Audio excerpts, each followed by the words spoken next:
कि यदि ठाकुर जी और राधा रानी का इतना ही प्रेम था तो दोनों ने विवाह क्यों नहीं किया।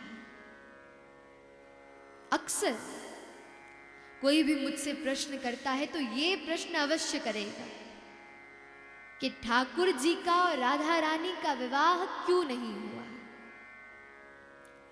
तो बोले, अरे देखो, हम यदि एक शीशे के सामने, दर्पण के सामने खड़े हो जाए और सम्मुख हमारा प्रतिबिंब विराजित हो,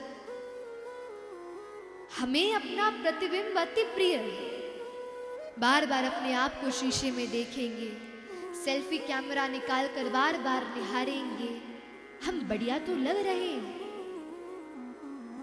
क्यों? क्योंकि अपना प्रतिबिंब सबको प्रिय है। लेकिन यदि आपसे कहा जाए कि अपने प्रतिबिंब से विवाह कर लो, तो क्या यह संभव है? कदापि नहीं। विवाह केवल उसी में होता है जो दो व्यक्ति अलग स्वभाव के हो, अलग आकृति के हो, उन्हीं में ही विवाह होता है। लेकिन जो अभिन्न है, जिनमें कोई भेद ही नहीं, जो स्वयं प्रतिबिंब बिंब स्वरूप है, तो वह विवाह कैसे कर सकते हैं? इसीलिए भागवत जी में भी श्री राधिका रानी को एक भाव व्यक्त किया है। भागवत के दो महात्मा हैं, एक पद्म पुराण के द्वारा वर्णित है, एक स्कंद पुराण के द्वारा वर्णित है।